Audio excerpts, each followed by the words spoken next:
I come to you folks, and am as transparent as I can be, as God has made me, and I share my troubles, share my personal plight on purpose, because we all go through. Each one of us go through their own personal plight and their own personal understanding and growth in the Lord, and the only ones who would watch this show would be those who are after truth. And there's very few of us who are after the true God of the universe, who are going toward God rather than toward the earth. And that is the believers who watch these shows that I do. Now, I wanted to get into this book, and there's a couple chapters in this book. It's called The Problem of Evil and the Judgments of God by A. Enoch. You can get this book online at concordant.org. And I went over these two chapters that I'm going to share with you on this show the last couple of days. And it's been a tremendous refresher, because I've read this book over and over. I don't know how many times over the last 20 odd years I've read this book and gone through this book. But the more I would say astute in the truth I get, the more I am seeing, and the more I am able to give back on this show. The tremendous blessing that God has graced me with, I'm able to share with you folks. And that is a beautiful, beautiful thing. Okay, this first chapter I'm going to start. This is going to take a while, but we'll get through it. Man's greatest mistakes. And this is a chapter in The Problem of Evil and the Judgments of God. So go online, concordant.org, and get this book and read it and go through it. It'll be a tremendous blessing to you to understand the problem of evil. Two great mistakes mar the course of mankind during the eons: Adam's offense in Eden and Israel's murder of the Messiah on Golgotha. It is not our purpose to minimize either of these sins, but to get a fresh glimpse of them from the standpoint of God's purpose. We have looked too long at the human side of sin. It has blinded our eyes and hardened our hearts. We need to get God's thoughts concerning it. We need not shrink from associating him with sin. His Son walked unsullied in the midst of its most sordid forms, yet it only heralded his holiness. The oft-repeated question, could not God have prevented Adam's sin, may be answered with an emphatic yes. More than that, God could have created him incapable of sin, but he did not only make it possible for him to offend, but impossible for him to do otherwise. Adam transgressed at the first test. We need have no hesitancy in believing that Adam, like all his posterity, were locked up in stubbornness, that he might come within the range of God's mercy. Romans 11:32. With all reverence, we must insist that if it was God's purpose and intention to make Adam sin-proof, then not only Adam, but God himself has failed. If an inventor builds a machine which breaks at the first trial, we do not hesitate to call him a failure. Furthermore, if the first attempt was so unfortunate, what ground have we to confide in his future efforts? It is a serious situation and resolves itself into this, that Adam fulfilled the underlying purpose of his Creator, or we have a God unworthy of the name.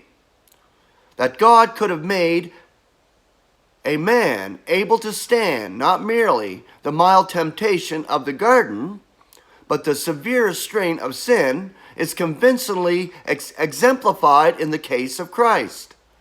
Nay, Here he had a man able not only to live unsullied in a scene of sordid sin and suffer its presence in others, but to bow to the will of God and suffer the degradation and moral infamy consequent upon his taking the place of sin itself, which Christ did. He became sin to do away with sin, and came through unstained and spotless in God's sight. Had Adam never sinned, he would have been a neutral, a sentient clod unfit for the full companionship of his Creator. Of one thing we may be sure, he would never have known evil without it.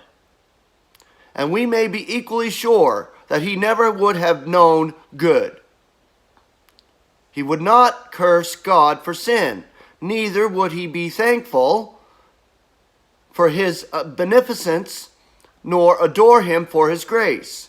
He would have utterly failed to fulfill the purpose of his creation. We must always remember that the tree of the knowledge of good and evil had a double function.